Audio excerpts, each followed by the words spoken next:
Waalaikum salam wa rahmatullahi wa barakatuh. Naam, tunamshukuru Allah toka tulipoachana pale jana na leo tumekutana tena. Alhamdulillah. Naam. Mengi zaidi mazuri tumeshawafahamisha wasikilizaji na wanahamu zaidi ya kufahamu mambo mengi mazuri ambayo tutakuwa tumeandalia kwa siku hii leo mara baada ya jana kuweza kujibu maswali yao na kuweza kuwafahamisha mambo mengi mazuri. Leo tunaanza na lipi? Bismillahirrahmanirrahim. Alhamdulillahi rabbil alamin. Wassalatu wassalamu ala ashrafil anbiya'i wa imamil mursalin nabiyina Muhammadin wa ala alihi wa sahbihi ajma'in, amma ba'du. Ndugu mtazamaji na msikilizaji,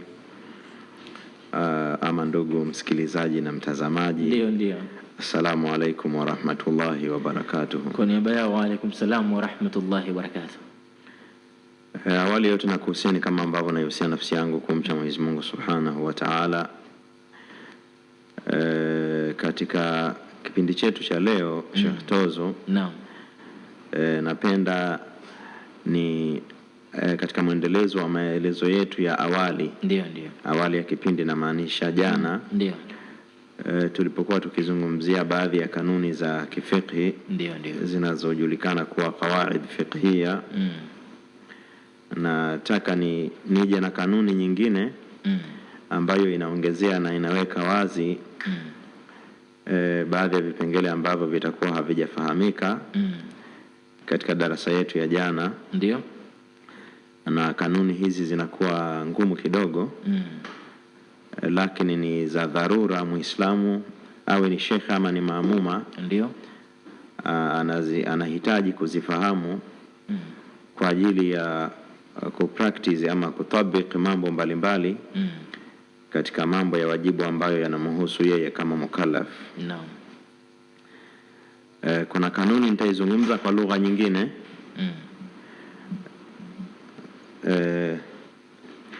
kwa lugha nyingine, yani kwa lugha ambayo sio rasmi katika vitabu, ndio, lakini kanuni yenyewe iko katika vitabu kwa ajili ya kuirahisisha. Ndio Nimeandika hivi: idha thabata al-amru yaqinan, likithibiti jambo lolote kuthibiti kwa uhakika. Likithibiti jambo lolote, hapa shika neno jambo lolote. Jambo lolote Kuthibiti kwake ikawa ni kwa yaqini, sio kwa mashaka wala kwa dhanna. Naam, kwa yaqini, kwa maana kwa uhakika. Kwa uhakika. Ndio. Mfano, tukitoka kwenye usiku tukawa tuna uhakika sasa tuko kwenye mchana tunasema huu mchana umethibiti kwa yaqini. Yani sasa hivi tuko kwenye mchana kwa yaqini. Ndio. Na kama tulikuwa kwenye mchana, tukiingia kwenye usiku tukafika mahala hatuna mashaka kwamba huu ni usiku, tunasema umethibiti usiku kwa yaqini. Naam. Mtu alikuwa hajafunga ndoa akafunga ndoa na vigezo vikatimia, tunasema hili jambo limethibiti uwepo wake kwa yaqini. Naam. Mtu alikuwa hana udhu akatawadha, akitawadha tunasema jambo hili limethibiti kwa yaqini uwepo wake. Naam. Na kinyume chake, kama alikuwa na udhu alafu akapatwa na jambo linalovunja udhu na siwe na mashaka juu ya udhu wake kuvunjika, tunasema kuthibitika kwa hadathi. Yani kutokuwa na udhu, jambo hili limethibiti kwa yaqini. Baada ya mifano hii nirudie tena niseme kanuni inasema idha thabata al-amru yaqinan, jambo lolote likithibiti kwa yaqini, kwa uhakika wa 100%, asbaha aslan, jambo hilo katika lugha ya kifiqhi huwa linaitwa ni asli, linaitwa asli. Ama kwa lugha ya Kiswahili sema huwa linaitwa msingi. Naam. Na maneno ya kiistilahi ni vizuri kuyashika tu kama yalivyo. Jambo hilo linakuwa ni asli au asili, linakuwa ni asili. Kwa Kiswahili, kwa lugha yetu tunasema ni msingi. Ni msingi. Naam. Wala yuntaqalu, inazaa nini sasa? Inazaa na ni hukumu ya kisheria. Wala yuntaqalu min al-asli li ashak. Naam. Kanuni inasema sasa hii asili ikishathibiti kwa yakini, huwa sheria inaendelea kutambua uwepo wake na sheria haitatambua kinyume na hivyo kwa sababu ya shaka. Ndio. Yani mashaka hayaondoshi asli. Wala yuntaqalu min al-asli li ashak, wala hatutoki katika hukumu ya asli tukenda katika hukumu nyingine kwa sababu ya mashaka. Ndio. Wanadhribu huna amthilatan wa bil amthilati tattadhihu al-maqal. Ndio. Na hapa tutapiga mifano na kwa mifano wanasema maneno huwa yanakuwa wazi. Ndio. Kwa njia shortcut kabisa. Ndio. Ikiwa mtu ilithibitika juu yake kwamba anadaiwa fedha, anadaiwa ibada. Ndio. Mfano kiingia dhuhuri, imethibitika kwamba kila Muislamu anadaiwa salati dhuhuri na anatakiwa aswali. Yeah. Ikiingia Ramadhani inathibitika kwamba anadaiwa Ramadhani. Akifuturu katika mchana wa Ramadhani, katika siku hiyo imekwisha kuthibitika kwamba hili ni deni anadaiwa. Naam. Kama ni mfano wa pesa, akikopeshwa na mtu imethibitika kwamba amekopeshwa. Hukumu hii imethibiti. Ndio. Alafu baadaye yakaja mashaka. Hivi lile deni, kwa mifano yote tuliopiga, liwe deni la kiibada, hivi ile funga nilifungua siku ile, hivi nilishalipa? Naona mashaka. Hivi nilishalipa? Lile deni nilikuwa nikichukua vitu kwenye duka la fulani, nilishalipa? Hivi nilishalipa? Mashaka haya. Akimrudia mwenye duka na yeye anasema hata sikumbuki, sijui kama ulilipa. Haya mashaka yanakuja yanataka kuondosha hukumu ya asli ambayo imethibiti kwa yakini. Hukumu sasa hapa itasema msimamie wapi? Hukumu ya dini kifiki. Hukumu ya dini lazima itoe ufumbuzi. Haiwezi kusema tu endeleeni tu kuwa na mashaka, mnaulizana miaka nenda rudi. Sheria inakuja inakata kadhia, inasema la yuntaqalu min al-asli lishak, hatutaacha jambo lililothibiti kwa mashaka, asili iliyothibiti kwa yakini kwa sababu ya mashaka. Kwa hivyo tutasema deni lingalipo la saumu, deni la fedha lipo, deni la fedha, deni la swala lingalipo. Mtu amefunga ndoa. Mfano huu mgumu kutokea, lakini inaweza ikatokea. Akamuuliza mwanasheria kwa mfano, mimi sijui kama huwa tunagombana na ahli wangu, sijui kama nilimpa talaka vile. Au alishampa talaka, anakumbuka alishampa talaka, lakini sijui zilishafika 3 vile, maanake zikifika 3 ndoa inavunjika. Jambo la ndoa ni jambo la yaqini, lilishathibitika. Yanakuja haya mashaka, yanataka kusema hakuna ndoa. Hatutashika haya mashaka. Unafahamu? Kwa hivyo tutampa fatwa kwamba ndoa yako inaendelea. Hatutamwambia kwa tahadhari, bora muachane tu. Hatutaacha hukumu ya asili iliyothibiti kwa uhakika kwa sababu ya mashaka. Mfano mwingine katika masala ya tahara, nitapiga mfano wa masala ya tahara na mfano wa masala ya hadath. Ndio. Kama mtu ana hakika masaa kadhaa yaliyopita, ndio mimi nilichukua udhu, alafu baada ya hayo masaa yaliyopita inakuja hivi udhu huu ulivunjika ama haujavunjika?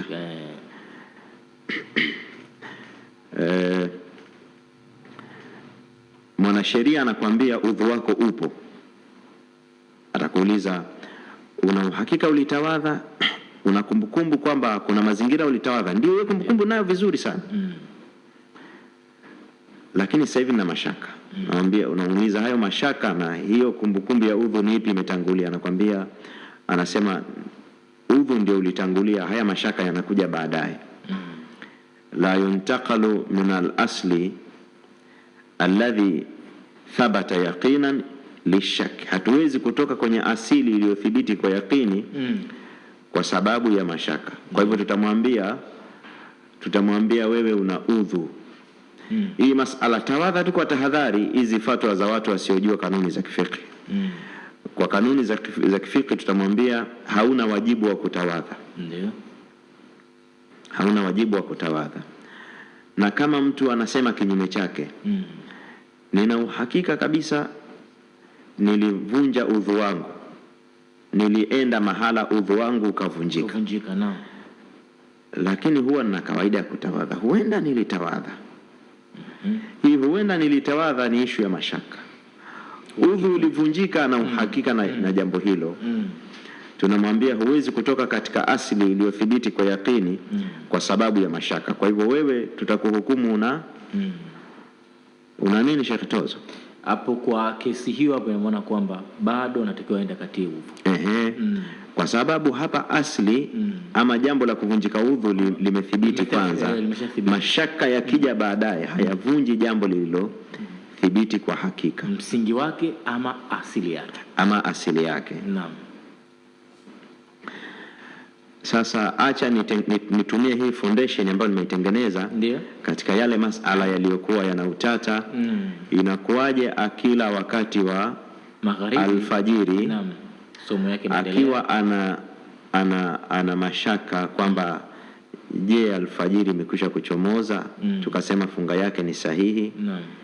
Lakini akila kwa mashaka wakati wa jioni tunasema funga yake sio sahihi. Naam. Na ana deni la kulipa. Naam. Kwa nini tunatofautisha masala? Huku kuna mashaka tumesema funga ni sahihi. Huku kuna mashaka tunasema funga sio sahihi. Kwa sababu gani? Kwa sababu ya hizi kanuni za kisheria ambazo zimechukuliwa kutoka katika hadithi na katika Qur'ani. Naam. Tukiwa tuko kwenye usiku kama sasa hivi kwa mfano. Naam. Au pengine hiki kipindi kitarudiwa, tuseme ikiwa mtu imefika jioni akafuturu, ikafika akasali salati al-isha, ana mashaka kwamba yuko katika usiku? Hana mashaka. Jambo hili limethibiti kwa yaqini kwamba ni usiku au kwa mashaka? Limethibiti kwa yaqini. Nataka wewe uelewe kabla ya watazamaji na wasikilizaji. Ndio. Limethibiti kwa yaqini. Naam. Kwa hivyo inakwenda saa 8, saa 9, kwenye saa 10 karibia na alfajiri mashaka ndo yanakujaga. Ndio. Haya mashaka yanakuja, yanapambana na nini Sheikh Tozo? Usiku ambao kwa yaqini. Yanapambana na kitu cha yaqini na kitu cha asili ambacho kimethibiti kiyaqini. Naam. Tukasema haya mashaka huwa hayafuidafu kwenye asili ambayo imethibiti kwa yaqini. Naam. Kwa hivyo akila katika hali ya mashaka funga yake haibatilishi kwa sababu yeye ameegemea yaqini. Naam. Hapa tuseme amekalia yaqini. Naam. Yeye kabebwa na usafiri wa yaqini. Kwa hivyo yeye yuko stable hapa na madhubuti kabisa. Ndio maana Mwenyezi Mungu Azza wa Jalla akasema na kuleni na kunyweni mpaka ikudhihirikieni alfajiri. Naam. Tunapiga mfano ule wa jioni. Naam. Mtu yuko salati al-asri, tuanzie hapo. Ndio. Ana mashaka kwamba yuko kwenye mchana? Hana mashaka. Ana mashaka kwamba hii ni time ya funga? Hana mashaka. Ana mashaka kwamba haijuzu kula saa hizi mchana wa Ramadhani? Hana mashaka. Tunaenda mpaka karibia na magharibi. Akawa ana mashaka jua limezama ama halijazama. Hii limezama ama halijazama, je, kwa lugha nyingine, je, ni futuru ama ni sifuturu? Ndio. Hapa asili, hukumu ya asili ni kujuzu kufuturu ama hukumu ya asili ni kutokujuzu kufuturu? Kutokujuzu kufuturu kwa sababu ya shaka. Sawa, umenielewa vizuri. Hukumu ya asili ni kutokujuzu kufuturu kwa sababu hilo ndio jambo lililothibiti kwa yaqini tangi hapo. Hilo ndilo jambo lililothibiti kwa yaqini tangi hapo. Kwa hivyo asitoke kwenye yaqini, kwenye hukumu ya yaqini ambayo inasema haijuzu kufuturu, akaenda kwenye hukumu inayosema inajuzu kufuturu kwa sababu ya kutegemea mashaka. Ndio hapa wakasema kanuni hii wakaipresent kwa lugha nyingine rahisi, wakasema al-yaqinu la yazulu bishak. Yaqini huwa haiondoshwi kwa mashaka. Naam. Kwa hivyo ndio maana masala haya yakatofautiana. Nitoe mfano wa mwisho. Ikifika time ya adhuhuri, Muislamu anadaiwa rakaa ngapi? 4. Anadaiwa rakaa 4. Kwa hivyo ana yakini kuwa anadaiwa rakaa. Rakaa. Ndio. Rakaa. Rakaa. Naam. Sio kama ile lakini habari ya mwaka. Mwaka. Hii ni habari ya kwamba anadaiwa rakaa. Naam. Rakaa. Rakaa. Kwa hivyo akitekeleza baadhi ya rakaa, alafu akawa na mashaka, je hizi ni 2 ama ni 1 ama ni 3 au ni 3 au ni 2 au ni 3 au ni 4? Naam. Deni hapa lililothibiti kwa yakini ni kudaiwa rakaa. Kwa hivyo akiwa na mashaka juu ya nimelipa hili deni la rakaa katika zile rakaa nilizodaiwa ama sijalipa, sheria inamwambia tumia kanuni ya hujalipa. Kwa sababu gani unatumia kanuni hii? Kwa sababu yakini ya deni la rakaa unazodaiwa ni jambo la yakini, haliwezi kuondoshwa na mashaka. Na ndio maana imekuja katika hadithi ya Bwana Mtume Muhammad sallallahu alaihi wasallam, au tuseme kanuni hii imechukuliwa katika hadithi nyingi, miongoni mwazo ni hii kauli yake Mtume sallallahu alaihi wasallam, atakayetia mashaka kwamba amesali rakaa 2 ama rakaa 1, na achukulie kwamba amesali rakaa 1. Atakayetia mashaka kuwa amesali rakaa 3 ama 2, achukulie kwamba amesali rakaa 2, kwa sababu deni lililothibiti kwa yakini haliwezi kuondoshwa kwa mashaka. Kwa hivyo mashaka haifui dafu kwenye asli ama kwenye yakini. Na umeichosha kwa kweli. Nimeichosha Umeichosha, na alhamdulillah kama itakuwa hivyo watu kwa leo wameelewa zaidi, kwa sababu ile darasa tumeenda nao taratibu, na leo kwa kweli mimi naweza nikadiriki kusema kwamba umelipatia mstari wake mzuri, umeshapiga mstari wake mzuri. Kama utaniruhusu nitasema masala yanayohusiana na funga, kwa kuwa tuko katika unwani ya kipindi inayosema yajue haya kabla ya Ramadhani. Kwa hivyo kanuni niliyowapa inatumika katika masala mengi kama tulivyoona, na hiyo ndio kawaida ya kanuni. Kawaida ya kanuni ni mafungu ya maneno ambayo yana apply sehemu kubwa katika masala mbalimbali. Ndio. Jana tulikuwa tumezungumzia hukumu katika ahkami za wasafiri. Ndio. Wanasheria wakawa wamehitilafiana katika haya masala ya safari. Je, ni wakati gani huyu mtu itajuzu kwake kutumia ruhusa hii ya kutofunga? Kutumia ruhusa hii ya kutofunga kwa hiki kigezo cha safari. Wakati gani? Wanamaanisha, je, anaweza kutumia hii ruhusa aanze kula nyumbani kabla hajatoka au mpaka atoke? Ndio. Wakahitilafiana.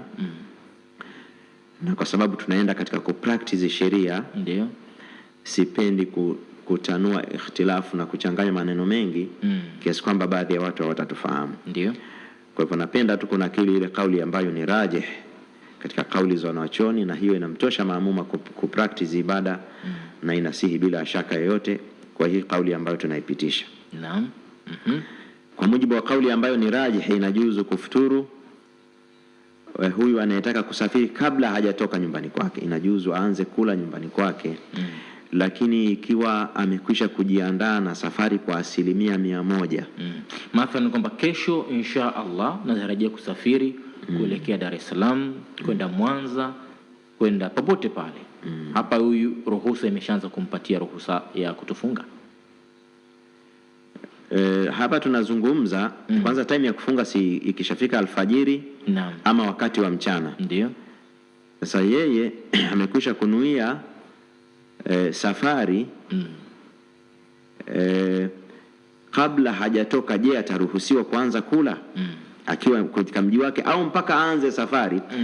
Swali hili linakuja kwa msingi gani? Ndiyo. Kwa sababu Mwenyezi Mungu Subhanahu wa Ta'ala amesema faman kana minkum maridan au ala safarin, anayeruhusiwa kufungua ni yule ambaye yuko katika safari.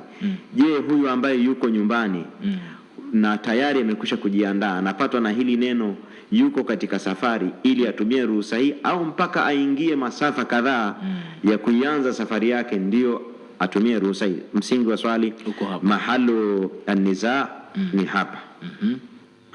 Kwa mujibu wa kauli rajih, akiwa amekwisha kujiandaa mpaka amekwisha kuvaa na nguo za safari, maandalizi yake yote yanasema ni 100% atasafiri, anaruhusiwa kutumia ruhusa hiyo ya kwanza kula akiwa nyumbani kwake, na sio kwamba atatakiwa atoke mji wake kwanza. Nimesema kwa mujibu wa kauli ambayo ni rajih, na hii imepokelewa kwa Anas radhiallahu anhu kwamba alifanya hivi, alikula kabla hajatoka. Akaulizwa, je, hii ni sunna? Akasema ndio, ni sunna. Yani, je, mafundisho haya yamethibiti kwa Mtume sallallahu alaihi wasallama? Anas ibn Malik akasema ndio, ni sunna.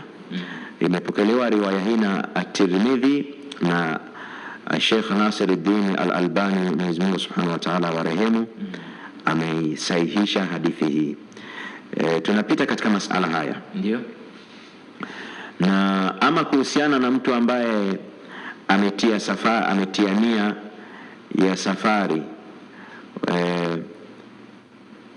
wakati wa usiku kabla ya alfajiri, wanawachuoni wanakubaliana juu ya kujuzu kwake kufungua.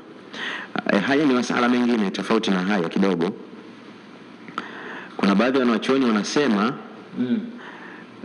mtu ambaye anaanzisha safari yake katikati ya mchana haruhusiwi kufungua, na afunge hata kama yuko safarini mpaka awe ameanzisha safari yake kabla ya alfajiri.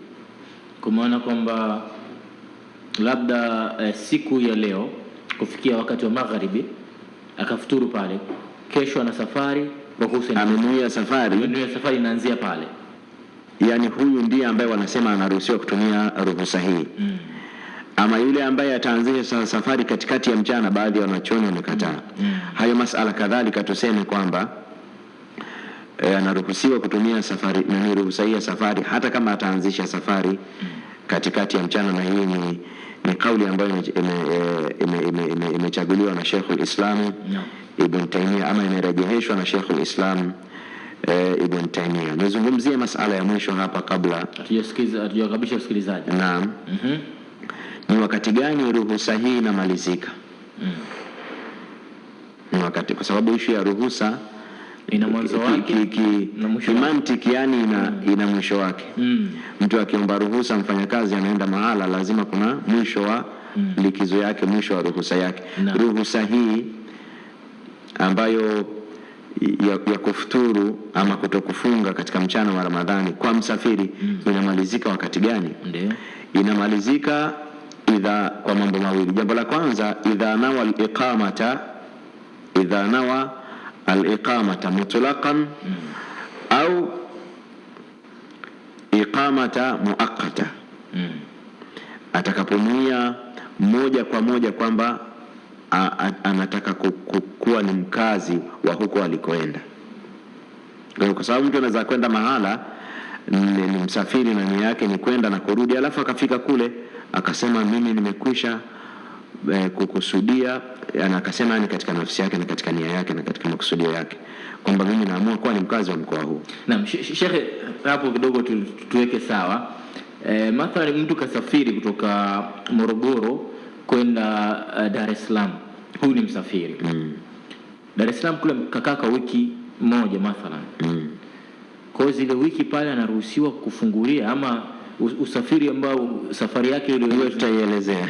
Hebu ifafanue zaidi. Hiyo tutaielezea, acha tumalize hii kwanza. Wanasema akinuia kuwa ni mkazi moja kwa moja, ruhusa yake japokuwa yuko nje ya mji wake, lakini kule alikoenda ameamua kufanya ndio mji wake, ndio makazi yake, ruhusa hiyo itamalizika dakika hiyo hiyo. Kwa hivyo atahesabika kuwa ni mkazi wa eneo hilo, na kwa hivyo hatoitwa ni msafiri. Kwa hivyo itakuwa ndio mwisho wa kutumia ruhusa yake ya kutokufunga katika safari yake. Asante. Tumesema hii ni iqama mutlaqan, na kuna kunuia kukaa mahala masiku maalum. Huenda swali lako litajibiwa hapa katika kipengele hiki. Ameenda Dar es Salaam, akanuia tangia hapo toka anaenda, ama alipoenda akaamua akae masiku maalum. Nini maana ya kunuia kukaa? Kunuia kukaa ni kuamua tu kukaa bila ya sababu yote, yani sababu yake nimeamua tu kukaa. Kama ana sababu kwamba mimi kuna jambo nasubiria likimalizika nitarudi nyumbani kwangu, huyu haambii amenuia kukaa. Huyu amenuia jambo lake ndilo linalomkalisha. Lakini anayenuia kukaa ameamua tu mimi napumzika hapa, na enjoy na maisha ya hapa, ndio nia yake kupumzika na kustarehe kwa kukaa katika eneo hilo, ndio huyu anaambiwa amekwisha kunuia kukaa. Lakini kama kuna issue yangu inaonekana itachelewa, itanilazimisha nikae mwezi mmoja, itanilazimisha nikae wiki mbili, itanilazimisha nikae wiki moja, huyu anayelazimika kukaa mahala kwa sababu ya kadhia fulani hajanuia iqama, ndio hajanuia ukazi. Ndio yule ambaye hajanuia ukazi atahesabika kuwa ni msafiri hata kama ni mwezi mzima. Na kama amenuia kukaa wiki moja, wiki mbili, mwezi mmoja, ataambiwa umekwisha kuchukua hukumu ya mkazi, kwa hivyo atatakiwa afunge. Nadhani swali lako linajibika katika kipengele hiki. Naam, naomba kwa hivyo kwa maana hii msafiri ni yule ambaye ana move, yuko njiani, na yule ambaye amekwisha kufika mahala lakini ana kadhia zinamshughulisha, ataendelea kuwa ni msafiri, japokuwa yani kafikia mahala anaenda mjini, anarudi, anazunguka kama wanavyozunguka wenyeji, lakini atahesabika kuwa ni msafiri muda wa kuwa yeye ana jambo linamfanya akae pale. Likikamilika wakati wote ataondoka. Na yule aliyenuia kukaa hasemi jambo fulani likikamilika nitaondoka, anasema mimi nitakaa masiku kadhaa, amekwisha kujiwekea kama masiku ya mapumziko. Kwa hivyo nadhani mpaka hapa tumeelewana nani msafiri na nani ambaye amenuia iqama, nani mkazi. Kwa hivyo mkazi wa asili si msafiri, na mkazi aliyenuia ukazi wa muda huyo pia hachukui hukumu ya msafiri. Nimalizie mtu wa mwisho ambaye ruhusa yake ama jambo la mwisho linalomaliza ruhusa ya kufuturu ama kutokufunga katika mchana wa Ramadhani, ni mtu akirudi katika mji wake. Kama mtu alisafiri alafu akarudi katika mji wake, akiingia ndani ya mji wake, ruhusa ya kuwa yeye ni msafiri imemalizika. Lakini linakuja swali la mwisho hapa, je, kama ameingia wakati wa mchana inakuaje? Ataendelea kula? Kauli rajihi ataruhusiwa kuendelea kula, kwa sababu imethibiti athari kutoka kwa Ibn Mas'ud kwamba man aftara fi awwal an-nahari falyakul fi akhiri, ambaye amepata ruhusa ya kisheria kula mwanzoni mwa mchana au katikati ya mchana, anaruhusiwa kula katika muda mwingine uliobakia. Kwa maana hii wanasheria wanasema ikiwa mtu ametoka safarini akaingia nyumbani kwake wakati wa mchana, ataruhusiwa kula chakula, na akimkuta mkewe naye alikuwa na dharura ya kutokufunga kwa sababu katika siku zake, naye ametoharika katikati ya mchana, huyu mwanamke anaruhusiwa kula katika mchana ule, na wote wawili wataruhusiwa kufanya tendo la ndoa kwa sababu wamefungua kwa sababu ama kwa ruhusa ya kisheria. Kwa hivyo hawataambiwa jizuilieni kula na kunywa kwa sababu mko katika mwezi wa Ramadhani, bali tu watatakiwa wawe na heshima na mwezi wa Ramadhani, wasile barabarani, lakini wanaruhusiwa kutumia ruhusa kwamba wanakula na wanakunywa na wanafanya matamanio ya halali katika mwezi mtukufu wa Ramadhani. Wallahu a'lam. Sheikh, tunahitimishia hapo kwetu sisi hapa studio, lakini wasikizeni wenyewe watakuwa na maswali yao. Kuna jambo moja naomba kesho tuanze nalo insha Allah, hilo la msafiri yule ambaye yupo ugenini, ambaye amewekwa pale kwa sababu maalum. Tutaje kumzungumzia kwa kina huyu.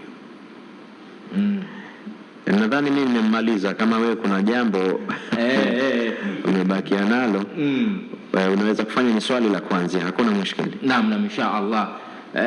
Tupokee ujumbe mfupi kutoka kwa wasikilizaji.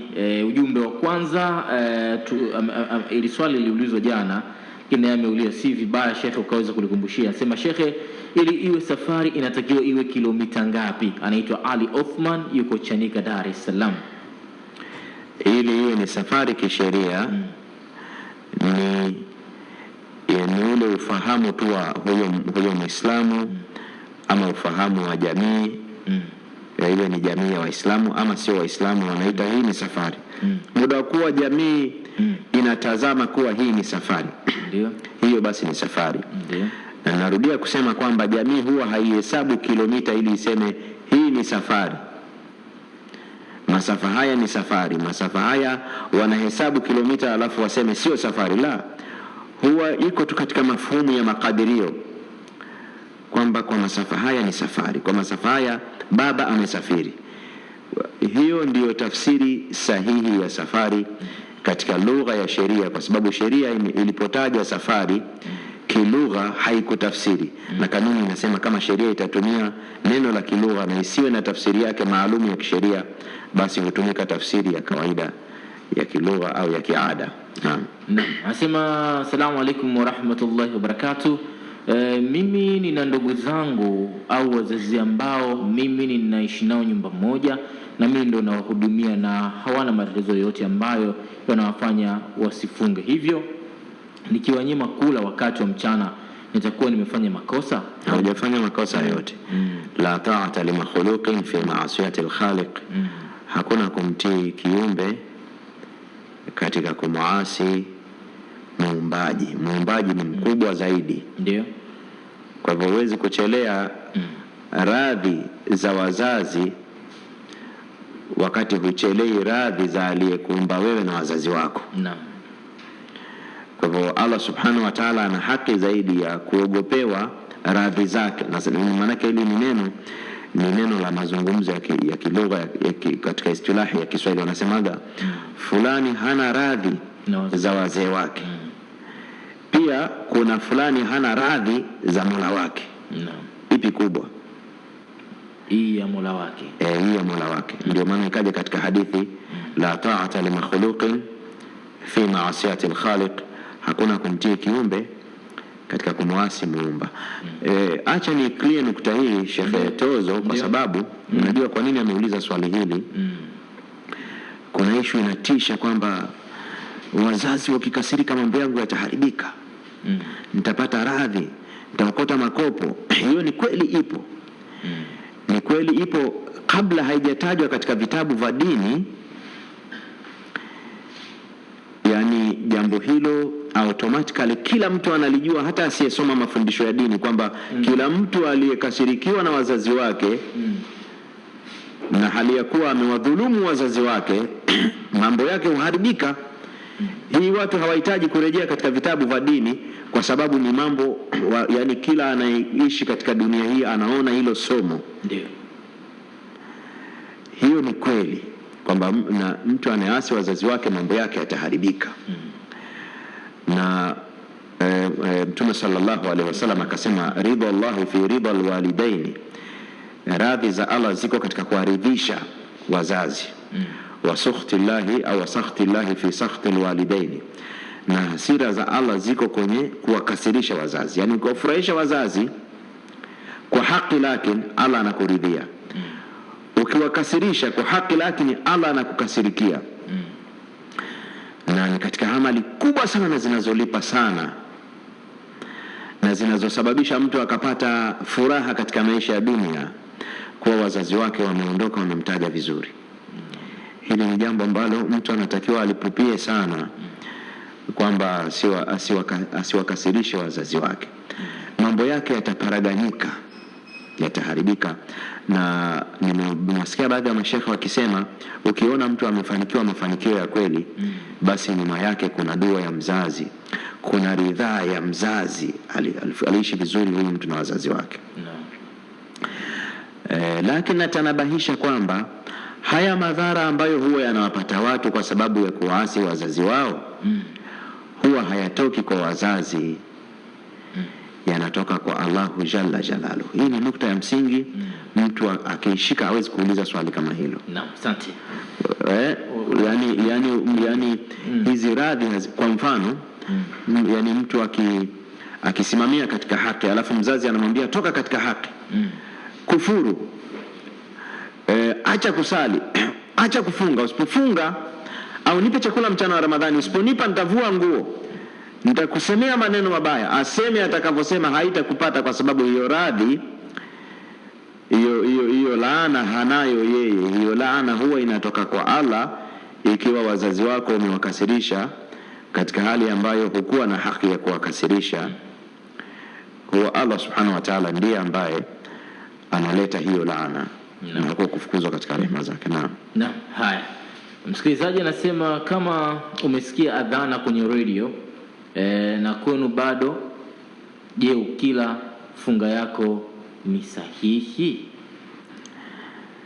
Jamani, Mzee Mula alipata kutuuliza swali lakini alikuwa haulizi swali, alikuwa anafikisha message kiaina. Alisema wakati mwingine muadhin inafika wakati wa magharibi, jua limezama, anachukua chakula ama anachukua tende ama anachukua maji, anakula, anafungua, na maamuma ama waumini wanamuona muadhini wetu anafungua. Anafungua kwa sababu ya time, hajaadhini. Kwa sababu muadhini anajua kwamba kinachowafunguza watu ni time ikifika ya kufungua, time ya lile eneo ambalo wewe upo. Halafu anafungulia, wao hawafungulii. Akishapiga Allahu akbar, Allahu akbar, ndio naona chukua tende, wanafuturu. Sasa anauliza kinachofunguza ni ile sauti ya muadhin ama ni time?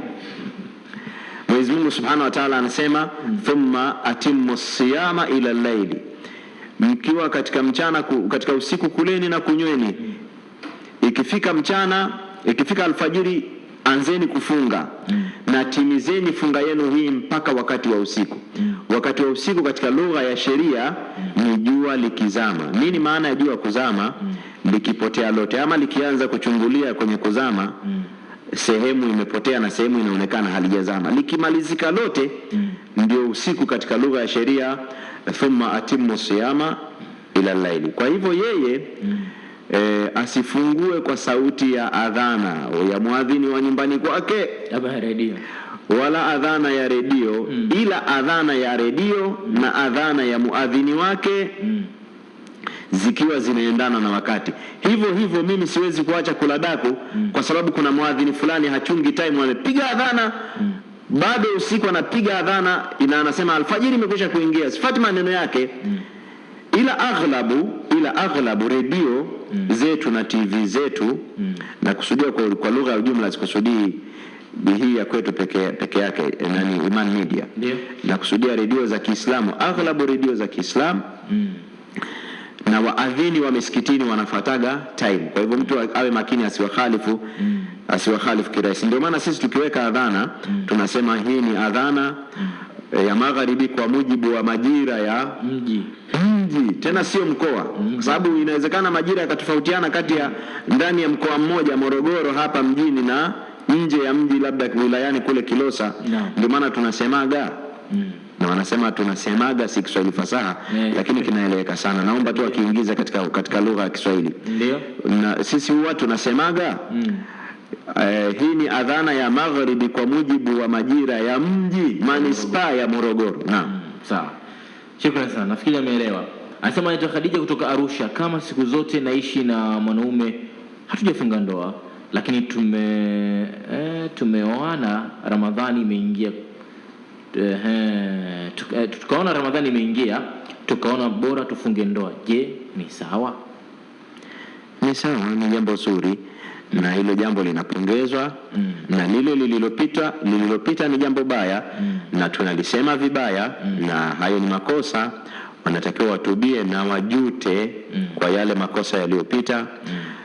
Wa man taba fa innahu yatubu ila Allahi mataba, na atakayetubia Mwenyezi Mungu Subhanahu wa Ta'ala huwa anarejea kwa Allah jalla jalaluhu, na Allah jalla jalaluhu huwa mkatai mja wake anaporejea kurejea kwa kweli.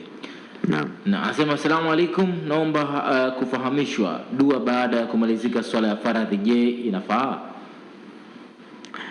Anakusudia hapa kwa uzoefu kunyanyua mikono baada ya sala ya faradhi au kuomba dua baada ya sala ya faradhi.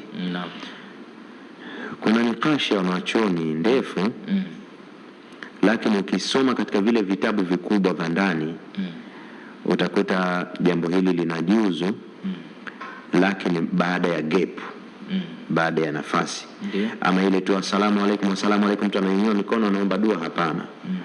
Jambo hili linajuzu mtu akifanya adhkari, akimaliza adhkari ama ukapita muda mrefu kidogo kiasi kwamba inahesabika amekwisha kutoka kwenye ule muda wa swala na muda wa adhkari zinazoambatana na sala, anaweza kuomba dua, inajuzu. Ama mara baada ya kutoa salamu, Mtume sallallahu alaihi wasallam alikuwa anafanya hivyo. Naam. Asante. Anasema, je, adhana inatakiwa itolewe kwa muda gani na ndio swala ikimiwe? Wakati wote tu. Hii kwamba wanaadhini dakika 15 alafu baadaye wanaadhini baada ya dakika 15 ama 10 wanakimu, ni utaratibu tu ambao unaafikiana na sheria watu wameuweka, kwamba adhana lengo lake ni kumuita mtu aje msikitini. Kwa hivyo tukimuita sio tunakimu hapo hapo, tumuite tumpe nafasi. Lakini adhana yatakikana ituke baada ya time ya sala husika ya dhuhuri, kwa mfano ikiingia ndio iadhiniwe adhana ya dhuhuri ili watu alafu icheleweshwe kidogo ndio isimamishwe sala na wala isiadhiniwe kwa ajili ya dhuhuri nje ya dhuhuri kwa ajili ya kuwapa watu muda wa kuja. La, hiyo haifanyiki isipokuwa katika salati al-Jumaa pekee yake kama ilivyothibiti wakati wa makhalifa.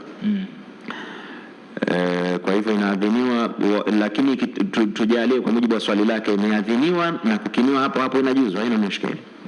Anafanya hivyo kwa mfano mtu ambaye yuko maporini ama anaswali nyumbani kwake, hahitaji kuadhini alafu ikapita gepo, anaadhini na kukimu pale pale. Naam. Anasema, naomba kuuliza, mjamzito anaruhusiwa kufunga? Aisha Bakari anaruhusiwa kufunga kama ataweza kuhimili funga. Anaona hatapata matatizo na haya masala ya kiafya. Tukisema anaona, yani yeye anajihisi hivyo na amepata ushauri kwa madaktari ambao ni waaminiwa na wanathamini funga na wanathamini dini, mwambie unaweza akatoa maelezo na wao wakakomenti kwamba ndio unaweza kufunga, hakuna matatizo na afunge, na funga ni sahihi. Lakini ifahamike tu kwamba mnyonyeshaji na mama mjamzito wao wako wawili hawa. Anaangalia hali yake na anaangalia hali ya mtoto wake.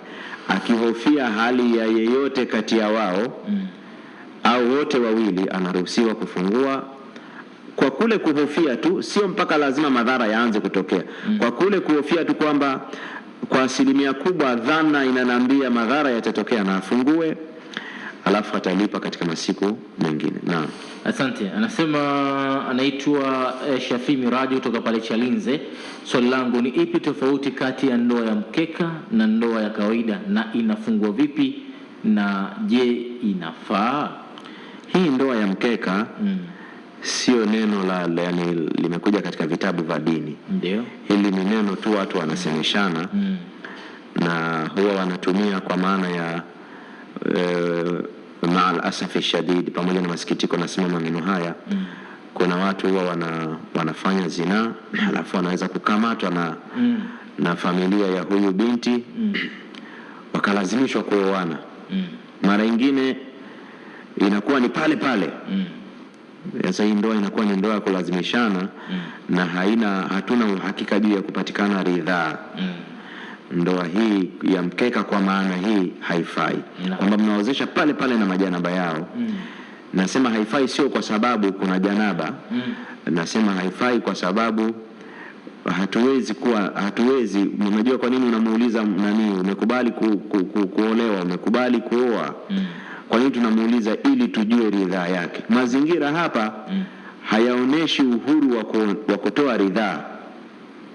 Lakini kama ni ndoa ya mkeka kwa watu waliofanya makosa kama hawa, wakatulizana, baadaye wakaja, yani mazingira yakaonesha wameridhiana kweli, wamefanya makosa lakini ni kweli pia wameridhiana kuoana, wanaruhusiwa kuoana, na sheria inawashauri hivyo kwa ajili ya kufunga huu mlango wa maasi. Na tuseme kwamba zina ni katika madhambi makubwa sana kisheria.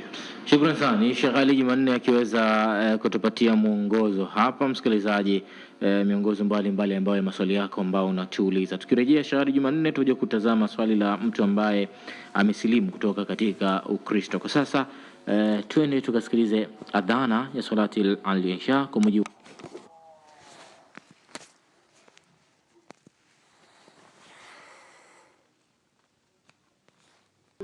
Tumeweza kurejea tena mara baada ya kuweza kusikiza adhana, na nipo hapa na Sheikh Ali Jumanne. Naam, Sheikh Ali Jumanne, tumerejea tena na tulisema tukirejea tutafahamu swali la mama Taufik ambaye huyu anatoka pale Usariva, na swali lake anauliza, mimi nilikuwa Mkristo, nimesilimu, je, nataka kuswali sala ya tarawih na sijamaliza juzuu, niko katikati, nitarudia aya nilizozijua ama sura ninazozifahamu au nafanyaje hapo? Naomba ufafanuzi. Bismillah wa salatu wa salamu ala rasulillah. Kwanza tunamshukuru Mwenyezi Mungu Subhanahu wa Ta'ala kwa hiyo neema ya mmoja katika wanadamu wenzetu kuja katika dini ya haki ya Uislamu na kupata fursa hii, na tunamkumbusha kwamba Mola wake amemfanyia jambo kubwa kuliko mambo yote ambayo amepata kumfanyia na atakayomfanyia katika ulimwengu huu. Na hilo linapelekea mazuri ambayo atayapata katika akhera yake. Mwenyezi Mungu Subhanahu wa Ta'ala amthibitishe katika Uislamu na amzidishie iman. Inajuzu mtu kusali hata katika sala ya faradhi, acha katika sala ya sunna, ikawa kiasi cha Qur'ani anachokijua ni kidogo, akawa anakariri. Hata kama anajua zaidi, akaamua kwamba mimi nitasali sala raka mbili kawaida ya sala za sunna, ndio, na raka ya kwanza nitasoma qul huwallahu, raka ya pili nitasoma qul a'udhu birabbil falaq, qul huwallahu, qul a'udhu birabbil falaq, au sabbih isma rabbikal a'la, hal ataka hadithul ghashiya. Raka ya kwanza, raka ya pili, na inayofuata anatoa salamu, na inayofuata sabbih isma rabbikal a'la, hal ataka hadithul ghashiya. Akaswali hivyo raka atakazoweza kusali, inajuzu, haina ishkali yoyote. Na kama yeye atakuwa anajua sura fupi sana, tunamshauri anasali sala tarawih nyumbani na anasali sura fupi kama qul huwallahu na qul a'udhu birabbil falaq, tunamshauri asali zaidi ya raka 20, asali kiasi atakachoweza. Kwa sababu akisali raka 8, raka 20 atazimaliza muda mfupi, na huenda yeye ana hamu ya kusali zaidi, lakini hawezi kusoma kisomo cha kusoma sura nyingi zaidi. Basi na anaruhusiwa kusoma. Mwalimu wangu mmoja alipata kunambia akinakili moja katika namna ya utekelezaji wa ibada ya mmoja katika wanawachuoni mkubwa, alikuwa akisali sala ya sunna ambayo zinaitwa sunna mutlaka wakati wa adhuha. Anasali raka 2, anasoma qul a'udhu birabbil falaq raka ya kwanza, qul a'udhu birabbin nas raka ya pili, anasimama tena raka nyingine, qul a'udhu birabbil falaq, qul a'udhu birabbin nas, qul a'udhu birabbil falaq, qul a'udhu birabbin nas. Anasali mpaka raka 100. Ilikuwa ni maisha yake, raka 100. Kwa sababu hadithi ya Bwana Mtume Muhammad sallallahu alaihi wasallam inasema salatu nahari mathna, sala za mchana za sunna raka 2, na salatu layli mathna, sala za usiku raka 2. Fa in khifta tulu alfajr fa awtir, ukichelea kwamba muda umeenda alfajiri itakukuta, na hizi ni sala za usiku hazitakiwi zikutwe na alfajiri, funga kwa kusali witri. Na witri ni raka 3 ambazo sio kama magharibi, raka 3 unazisali mfululizo bila ya kutoa salamu. Nimempa hii kaifia moja salati alwitri, kwa hivyo anaweza kutekeleza na fatwa hii ni nzuri kwa kipindi cha mwaka huu ambapo tunashauri watu wasiende kusali sala za jamaa misikitini, hata kama kuna baadhi ya misikiti wanaendelea kusali. Sisi ushauri wetu, na sio vibaya nikisema sisi kwa maana ya the Islamic Foundation, kwa sababu ni msimamo wa taasisi na ni msimamo ambao mwenyekiti anausisitiza. Taban, yani mwenyekiti hapendi fatwa zinasibishwa na yeye, na yeye sio mtoaji fatwa, lakini baada ya kuwa kuna fatwa za dini zinasema hivi, kiongozi wetu anasisitiza katika hili kwa ajili ya kuchukua tahadhari, na ndio maana hata umeona misikiti yetu tumekwisha kufunga. Ijumaa iliyopita Sheikh Ibrahim Taha amefunga sala za jamaa katika msikiti. Kwa hivyo hali hairudi nyuma, inaendelea kuwa ni tete, na Ramadhani ni kesho kutwa. Kwa hivyo fatwa hii inawafaa watu, kwa sababu watu wengi majumbani hawajui kiasi kikubwa cha Qur'ani, hawajahifadhi kiasi kikubwa cha Qur'ani. Inajuzu kusali kwa kuangalia kwenye juzuu ama kwenye msahafu, lakini pia wengine hawajui kiasi kikubwa pia. Kwa hivyo wanaweza kuwa na kariri na wakasali sala tarehe rakaa nyingi kiasi watakachoweza. Huyu mwenye sura fupi fupi akiswali rakaa 8, hukumu yake ni ipi? Sala inasihi, lakini kwa kadiri ambavyo atatumia muda mdogo na malipo yake yatakuwa madogo, tofauti na yule atakayetumia muda mwingi zaidi. Naam. Asante. Bwana kauliza maswali yamepandana hapa. Anasema kama tunaambiwa tufunge kabla ya kuchomoza jua na kabla ya kuchomoza alfajiri, narekebisha, kabla ya kuchomoza alfajiri na tufungue baada ya jua kuzama. Je, kama kuna mawingu ya mitanda ya mvua na ni saa 2, je mtu anaweza kula daku saa 2 asubuhi? Anamaanisha hapa pacha hilo swali. Anasema kama tunaambiwa hivyo kaelezea, lakini kwamba kama tunaambiwa tufungue kabla ya jua kuzama, na nasema kwamba tufunge kabla ya kachanganya kweli, lakini mwisho hapa nimemuelewa. Anasema kama ni hivyo, jua kuchomoza ama mpaka alfajiri tukute na jua kuzama, mbona mwezi hatujauona na tunaambiwa tufunge? Subhanallah. Hata nasikia Sheikh Abdul Qadir hapa mpiga picha yetu anasema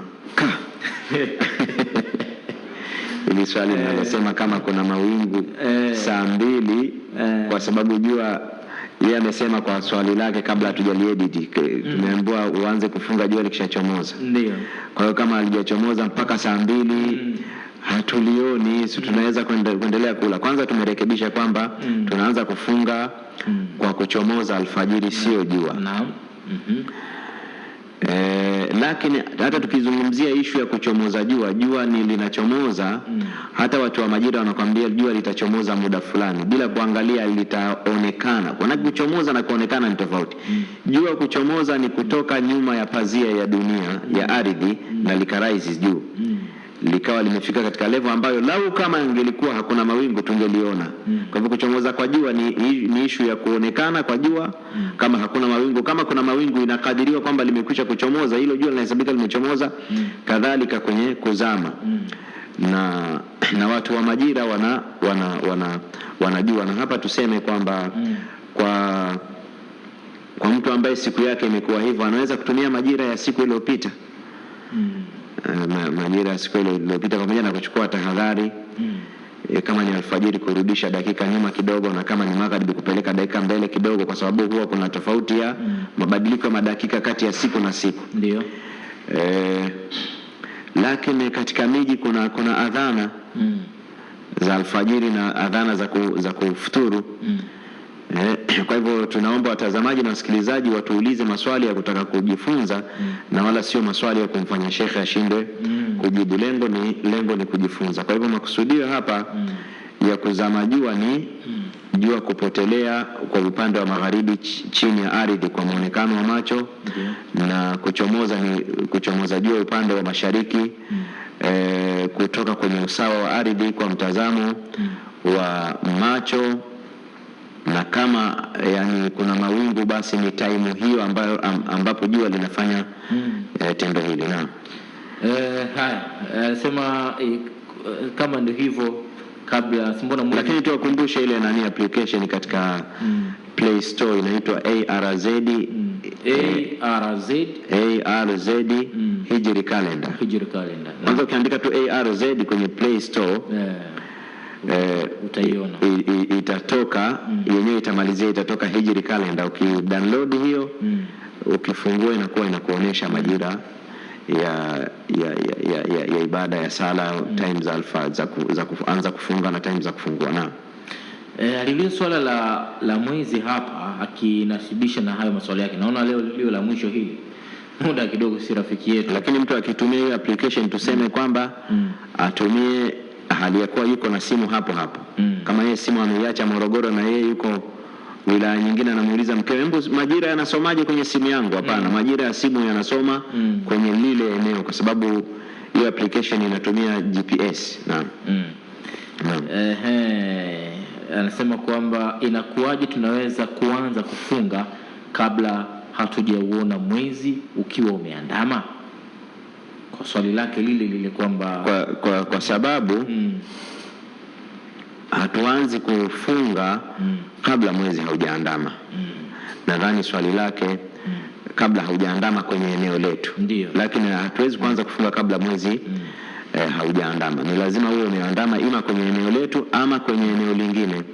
Na haya ni mafundisho ya Mtume Muhammad sallallahu alaihi wasallam aliposema, sumu liru'yatihi wa aftiru liru'yatihi, fungeni kwa kuonekana kwake mwezi. Angalia neno kuonekana. Ukiuona wewe umeonekana, akiuona mwenzio umeonekana. Ametumia neno kuonekana kwake mwezi.